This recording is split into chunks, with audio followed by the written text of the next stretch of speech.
CBI के अधिकारी छापा मारने जा रहे हैं, उनके ऊपर हमला हो रहा है, लोगों की हत्या की जा रही है। अगर आपको विरोध ही करना है तो आप रोड पे करिए, ना कि किसी धर्म के लिए करिए। जिस तरीके से ममता बनर्जी अपनी सरकार चला रही है उसकी मैं घोर भर्त्सना करता हूँ। करिए, महिलाओं को परेशान प्रताड़ित बच्चों को मत करिए। जो मुर्शिदाबाद की घटना है बहुत ही निंदनीय है। हिंदू समुदाय के महिलाओं को, बच्चों को, उनके घरों को जलाना ये कदापि उचित नहीं है। लेकिन ममता बनर्जी बांग्लादेश बना देना चाहती है बंगाल को। पहले तो ममता दीदी जी को ये सोचना चाहिए कि वहाँ कोई गैर नहीं है। हम इस देश को बंटने नहीं देंगे।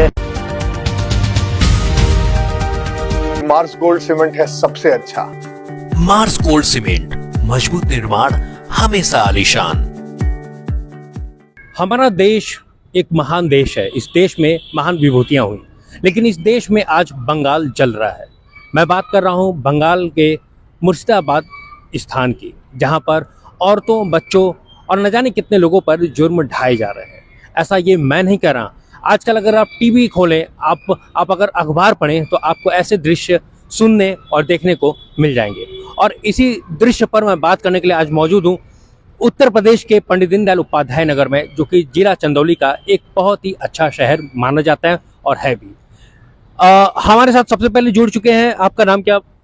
सूरज जी, ये बताइए कि मुर्शिदाबाद मतलब पश्चिम बंगाल जो है, इस वक्त वहाँ के जो एक स्थान है मुर्शिदाबाद में जो अत्याचार हो रहे हैं, जो कि घटनाएं हो रही हैं, वो सारी चीजें ऐसी जो इंसानियत के खिलाफ है। क्या आप जानकारी रखते हैं इसके बारे में और क्या कहना चाहेंगे?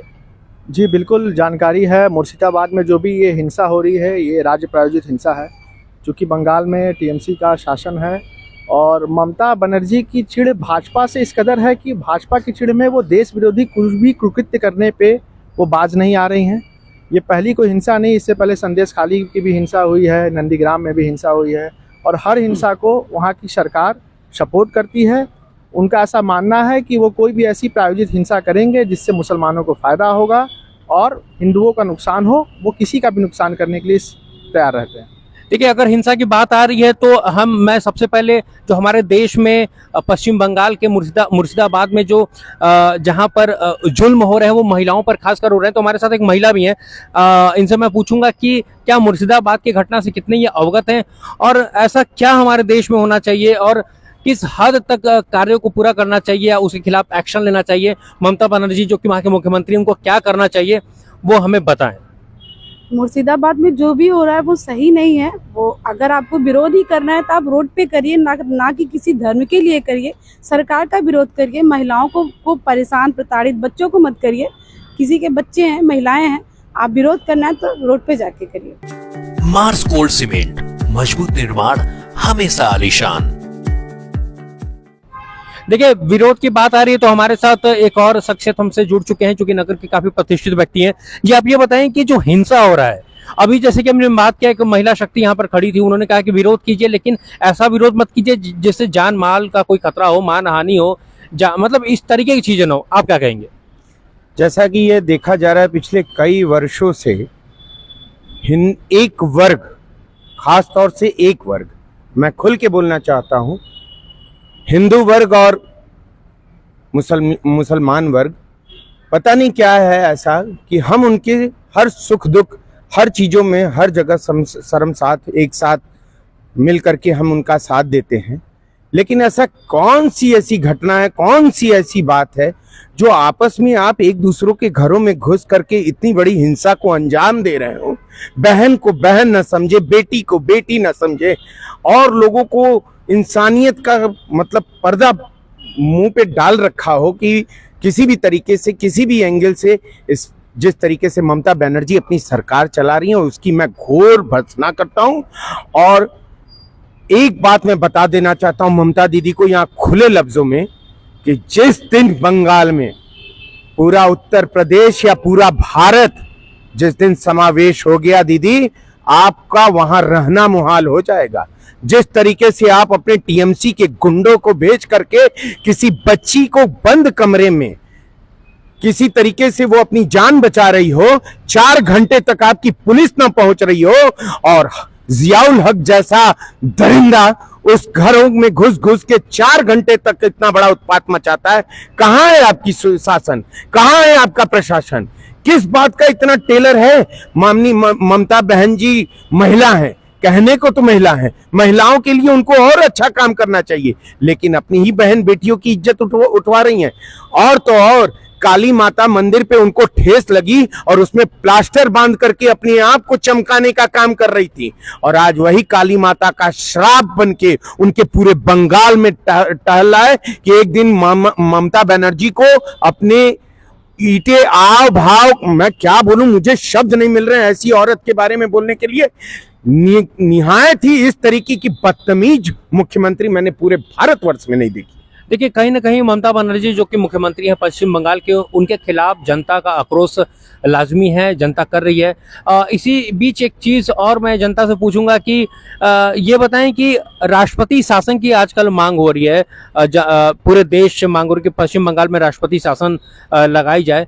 आप का क्या कहना है इस पर? आप भी जनता है, आप क्या बोलेंगे? आप निश्चित तौर पर जो मुर्शिदाबाद की घटना है बहुत ही निंदनीय है। इसमें ममता बनर्जी जी ने जो मुसलमानों के साथ एक जो सपोर्ट का काम किया है बहुत ही निंदनीय है, और राष्ट्रपति शासन जरूरी है वहाँ के लिए, चूंकि वहाँ की सरकार विफल है अपने इस कार्य को लेकर के। जी, आप भी कुछ कहेंगे?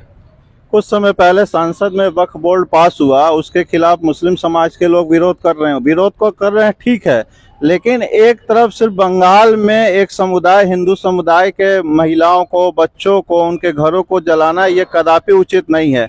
आखिर वहीं पर ऐसा क्यों हो रहा है बंगाल में? इसका मतलब वहाँ की जो ममता सरकार है वो वहाँ का प्रशासन कंट्रोल नहीं कर पा रही है, जिसके चलते यहाँ वहाँ घटनाएं हो रही है। आखिर इतना बड़ा उत्तर प्रदेश है, वक्फ बोर्ड तो पूरे भारत में पास हुआ है, तो पूरे भारत में वैसी घटना क्यों नहीं हो रही? आखिर वहीं क्यों हो रही? ये सीधा सीधा जो है वहाँ की सरकार ऐसा करवा रही है, ऐसा नहीं करवाना चाहिए ममता दीदी को। वहाँ पर ऐसी कोई भी घटनाएं नहीं होनी चाहिए। अगर वो नहीं कर पाती हैं तो राष्ट्रपति शासन जरूर लगना चाहिए ताकि ऐसी घटनाएं ना हो वहाँ पर। आप कुछ कहेंगे? ये तो सत्य बात है। पहले तो ममता दीदी जी को ये सोचना चाहिए कि वहाँ कोई गैर नहीं है, वहाँ जो भी है महिलाएं हैं, चाहे कोई भी हो, लेकिन महिलाओं के साथ अत्याचार गलत हो रहा है। वहाँ पे राष्ट्रपति शासन जरूरी से लगना चाहिए, क्योंकि वहाँ की सरकार अपनी कार्य क्षमता के विरुद्ध कार्य कर रही है। उनके कार्य क्षमता के अनुसार कार्य नहीं हो रही है। जहाँ वहाँ पुलिस पहुँचना चाहिए तुरंत, वहाँ आप सोचिए 4-4 घंटे 5-5 घंटे विलम्ब से जा रही है। तो ये घटना किसके लिए? यहाँ क्यों नहीं ऐसा होता? वहाँ की सरकार विफल है, वहाँ राष्ट्रपति शासन लगना चाहिए। देखिए, इन सारे बातचीत के बीच में एक और शब्द आया, वक्फ बोर्ड। वक्फ बोर्ड क्या है? वक्फ बोर्ड से क्या परेशानी हो रही है, आप बताइए। मार्स गोल्ड सीमेंट, मजबूत निर्माण, हमेशा आलीशान। देखिए, वक्फ बोर्ड मुसलमानों के लिए, उनके भलाई के लिए, उनकी ज़मीनों का प्रबंधन करने के लिए एक बोर्ड बनाया गया था, जिसमें मुसलमानों को दान की हुई ऑफिशियली कायदे से और गरीब मुसलमानों के हितों में उन ज़मीनों का प्रयोग किया जा सके। लेकिन वक्फ बोर्ड अपनी शक्तियों का दुरुपयोग करके, और भारत में जो पूर्ववर्ती सरकारें रही हैं, खास करके केंद्रीय सरकारों ने तुष्टीकरण की राजनीति से पोषित होकर ऐसे ऐसे कानून बनाए हैं। आप विश्वास नहीं कर सकते हैं कि वो कानून भारत में कहीं से भी संवैधानिक रूप से सही नहीं है। रुमाल रख दीजिए, जमीन आपकी हो गई। वक्फ बाय यूजर तक का इन्होंने 2013 में कांग्रेस की सरकार में अमेंडमेंट करके संसद में बिल पारित कराया था। इस तरह के कानून आगे सड़क पर चल रहे हैं। क्या आपको लगता है कि वक्फ बोर्ड ही सबसे बड़ा विरोध का एक कारण है? मतलब उन लोगों जो इस वक्त जो घटनाक्रम को अंजाम दे रहे हैं इंसानियत को मारते हुए? नहीं, मुझे नहीं लगता है। ये मुसलमानों को बरगलाने की साजिश है, और केवल इसमें मुसलमान विरोध नहीं करें, तमाम मुसलमान जो उसके अच्छे समुदाय के लोग हैं, बोहरा समाज के लोग हैं, अन्य समाज, पशमांडा समाज के लोग हैं, उन्होंने वक्फ बिल का पूरा समर्थन किया है। भारत की सरकार का तमाम लोगों ने खुशियाँ बांटी हैं, मिठाइयाँ बांटी हैं। ये कुछ इस तरह की मानसिकता के, दूषित मानसिकता के लोग हैं, उनको बरगलाया भी जा रहा है। और कई लोग ऐसे हैं जो इस देश में हिंसा करना चाहते हैं, इसलिए वो वक्फ बिल के नाम पर अपना निजी विरोध भाजपा के खिलाफ कर रहे हैं, बलात्कार कर रहे हैं। सोचिए, दास परिवार जिसकी हत्या बेटा और पुत्र की पिता की हत्या कर गई, उसका वक्फ बिल से क्या संबंध था? क्या मतलब था? मैं एक बार फिर से एक महिला शक्ति की तरफ चलूंगा। ये बताएं कि ममता बनर्जी जो बंगाल के मुख्यमंत्री हैं, आप भी महिला हैं, क्या बोलेंगे आप? क्योंकि बंगाल की स्थिति बहुत खराब है। मैं नहीं कह रहा हूँ, ऐसा पूरे देश में, पेपरों में, न्यूज़ में सारी जगह आ रहा है। तो उस हिसाब से आप 2 शब्द क्या बोलेंगे ममता बनर्जी के लिए? वो भी महिला, आप भी महिला। तो जो भी कर रही हूँ अच्छा तो नहीं कर रही हैं। उनको ऐसा करना नहीं चाहिए, किसी की बहन बेटी बच्चों को परेशान किया जा रहा है, वो ठीक नहीं कर रही हैं। उनको अब तक सुधार जो भी करना भाई मंत्री से खुद बोले जाके। मतलब आपके कहने का मतलब कि ममता बनर्जी के पास पावर है बट वो पावर का इस्तेमाल नहीं कर रही है। नहीं, पावर का तो इस्तेमाल बिल्कुल नहीं कर रही हैं। आप कितना सहमत हैं इनसे? मैं माता जी की बातों से पूरे तरीके से सहमत हूँ और मैं ममता बनर्जी को इस मंच के माध्यम से, आपके निष्पक्ष टाइम्स के माध्यम से मैं ये उनको बताना चाहूँगा, निष्पक्ष धारा के माध्यम से, कि ममता दीदी আপনার বড়ি বস্তা একদম কষে নাও, আমি তোমাকে থাকবো না, যদি কিছু গন্ডগোল করতে হবে আমি তোমাকে দেখে নেব, তারপরে আমার এইখানে আমি তোমার सब किछु गंडोगोल करे दिबो। थोड़ा हिंदी भी हम जानना चाहेंगे दर्शक हमारे। हिंदी में ये बोलना चाह रहा हूँ कि ममता दीदी अपने आप को होश में कर लें और समाज के हितों में कार्य करें, किसी एक समुदाय के होकर के न काम करें। हिंदू और मुस्लिम दोनों का आपसी सामंजस्य है। पूरे भारतवर्ष में हिंदू, मुस्लिम, सिख, ईसाई आपस में हम भाई भाई के शब्दों का उल्लेख आज से नहीं, पिछले कई सालों से हमारे पूर्वजों के द्वारा, हमारे लोगों के द्वारा आज यहाँ गंगा जमुनी तहजीब को बढ़ावा देने का काम करना चाहिए।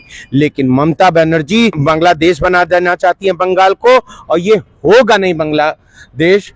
और मैं आपको बता देना चाहता हूं कि अपने हिंदू राष्ट्र के मामले में मैं आपको यह निश्चिंत करा दे रहा हूं कि आपके 100 गुंडों पे हमारा एक एक आदमी भारी पड़ेगा। इसलिए ममता दीदी अभी भी शर्म करें, कुछ लिहाज करें, औरतों के संग बदतमीजी न करें, हमारे कुछ अच्छे मुसलमान भाइयों को इसमें मत रौंदें। और जिस तरीके से आप बांग्लादेशियों के रूप पे चला करके बंगाल पे अपना कब्जा बनाना चाहती हैं, वहां की प्रधानमंत्री बनना चाहती हैं, तो ये आपका सपना कभी जिंदगी में पूरा नहीं होगा।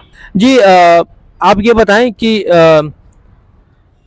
आप क्या कहेंगे जो इस वक्त मुर्शिदाबाद में हो रहा है, आपको क्या दो शब्द बोले आप। हम इस देश को बंटने नहीं देंगे और ममता बनर्जी जो चाहती हैं या उग्रवादी, उपद्रवी, आतंकवादी जो चाहते हैं, उनके मंसूबों को कभी पूरा नहीं होने देंगे। हम हिंदू समाज से ये आग्रह करेंगे, आप 5 की संख्या में, 2 की संख्या में, 10 की संख्या में एकजुट रहें। आप 2 रहेंगे, आप 200 पे भारी हैं, पहले एकजुट होकर दिखाइए। ये समय आ गया है, बहुत सारी ऐसी चीजें देखते हैं। आप कितना सहमत हैं इनकी बातों से? वो बहुत ही बेकार है और बहुत ही निंदनीय है। इसकी जितनी भी निंदा की जाए वो बहुत ज़्यादा कम है, क्योंकि वो केवल एक पक्ष को रख एक समुदाय की राजनीति कर रही हैं, जो किसी भी लिहाज से अच्छा नहीं है। और वहाँ की स्थिति मुर्शिदाबाद और परगना 24 भागर जो है, इस समय पूरे हिंदुस्तान का एक केंद्र बन गया है विद्रोहियों का। मुस्लिम समुदाय का वो राजनीति कर रही है, एक कतई निंदनीय, और वहाँ राष्ट्रपति शासन लगाया जाए। देखिए अगर निचोड़ अगर निकाला जाए आज के बातचीत का, आज के जो लोगों से मैंने बातचीत किया, एनएसडी टाइम के टीम ने बातचीत किया, तो उससे निचोड़ यही निकल रहा है कि बंगाल में राष्ट्रपति शासन लगना चाहिए, क्योंकि वहाँ की स्थिति खराब है। ऐसा मैं नहीं कह रहा हूँ, ऐसा यहाँ के लोगों का कहना है। और क्या दिख रही है, खराब नहीं है, साफ साफ दिख रही है। देखिए बंगाल में चुनावी हिंसा का दौर देख लीजिए। लगातार जब भी ममता बनर्जी का चुनाव हो रहा है, इतनी हिंसा हुई है, चाहे लोकल चुनाव हो, विधानसभा का चुनाव हो, केंद्रीय चुनाव हो, वहाँ पे केंद्रीय बलों को स्थापित करके चुनाव लाया जा रहा है। टोटल लॉ एंड ऑर्डर का फेलियर है बंगाल में। उसके बाद आप आइए, सीबीआई के अधिकारी छापा मारने जा रहे हैं, उनके ऊपर हमला हो रहा है। अभी संदेश खाली में ईडी के अधिकारी जब छापा मारने गए तो उनके ऊपर हमला हो गया। शेख जहां उस जो वहां पे उसने हमला कर दिया, 30-35 महिलाओं का उसने बलात्कार किया। बंगाल में टीएमसी का नेता, लोगों की हत्या की जा रही है, घरों में लोगों को लाश लटका दिया जा रहा है। ये किस तरह का लॉ एंड ऑर्डर है बंगाल में? Totally law and order fail है वहाँ पे। वहाँ पे आईएसआई के एजेंट मिल रहे हैं, बांग्लादेशी जिहादियों को और वहाँ पे अवैध रूप से बसाया गया है। ममता बनर्जी पूरी की पूरी केंद्र सरकार के खिलाफ प्रायोजित कर रही हैं, और जैसा भी भाई साहब ने बोला है कि वो बंगाल का प्रधानमंत्री बनना चाहती हैं। मुझे दुख इस बात का है कि माननीय सुप्रीम कोर्ट की आंखें क्यों बंद है। संदेश खाली पे भी बंद थी, आज मुर्शिदाबाद पे भी बंद है, और कहीं अभी हमला हो जाए, कहीं कोई हिंसा हो, तुरंत स्वतः संज्ञान ले लेते हैं। आज कोर्ट मूक दर्शक बना हुआ है। मणिपुर पे क्या बोलेंगे? मणिपुर में जो आज अभी तक होता आ रहा है, मणिपुर में आज से नहीं, आप विगत आजादी से पहले का इतिहास उठा के देख लीजिए। मणिपुर में कई जनजातियों में क्षेत्र बटा हुआ है। गारो खासी हिल नाम सुने होंगे, अगर आपने कभी जीके पढ़ा हो। गारो खासी में गारो की अलग जनजातियां हैं, खासी की अलग जनजातियां। उन जनजातियों का बहुत अपना डिस्प्यूट है, बहुत पुराना। उसको सॉर्ट आउट करने का अगर सबसे प्रामाणिक किसी ने काम किया है तो भाजपा की सरकार ने किया, इस केंद्र सरकार ने किया है। मार्स गोल्ड सीमेंट, मजबूत निर्माण हमेशा आलीशान। मणिपुर हमेशा जलता हुआ स्टेट रहा है। मणिपुर में शांति रखने का, बहाल करने का काम किया भाजपा ने। अभी मतलब शांति की तरफ बढ़े हैं, बहुत ज्यादा बड़े हैं, बहुत सारा शांति थी, लेकिन उसको अभी यहाँ पे हिंसा प्रायोजित करके, बाहरी ताकतों का इस्तेमाल करके वहाँ पे और हिंसा, मणिपुर में हिंसा भड़काई गई है। वो एक जातीय, अपनी खास जातीय समुदायों का हिंसा था, ना कि जिस तरह से रूप दिया गया। लेकिन वहाँ पे देखिए तुरंत कोर्ट ने संज्ञान ले लिया। लेकिन मुर्शिदाबाद में ऐसा नहीं हुआ। मुर्शिदाबाद बंगाल में हमेशा चुप है। 24 परगना घटना हो, मालदा की घटना हो, चाहे ये मुर्शिदाबाद की घटना हो, चाहे संदेश खाली की घटना हो, चाहे आपका कहीं का घटना हो, बंगाल अब हब बन चुका है दंगाइयों का। और ये इस तरह के, आपका कहना मतलब कि बांग्लादेश में जो आज हिंदुओं के साथ हो रहा है वो बंगाल में भी होना शुरू हो गया। बिल्कुल, इससे पहले भी डायरेक्ट एक्शन डे हो ही चुका है 6 अगस्त 1900 के समय। वो उसी का प्लान वहां पे दोहरा रहे हैं बंगाल में लगातार। बताइए, लोगों को मार के लाश पर लटका दिया गया है, महिलाओं का बलात्कार हो रहा है, घर के बाहर बेटा पुत्र को मार दिया गया, पिता पुत्र को मार दिया गया। क्या कर रहे हैं? खोज के मारा जा रहा है। मैं 3 साल में बंगाल में रहा हूँ, वहां पे रिसर्च पर्पज से काम किया, देखा है मैंने। लोग वोट देने से जाने से डरते हैं। जगह जगह हमारे आपके यहाँ सड़कों पे पार्टी के लोगों का कब्जा है, कोने कोने पे कब्जा किए हुए, कोने कोने पे झंडा लगा के वो अपना प्रोग्राम करते हैं। वहां पर अगर आप वोट देने चल जाइए खुले रूप से, वो पता चल जाएगा कि फलाने वोट देने गया, आपको जाके मार देंगे।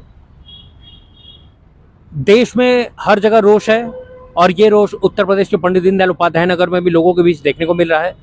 आप देख रहे हैं एनएसजी टाइम्स, मैं आशीष लक्ष्य, जिला संवाददाता चंदौली। आप देखते रहिए तथ्य से लक्ष्य तक।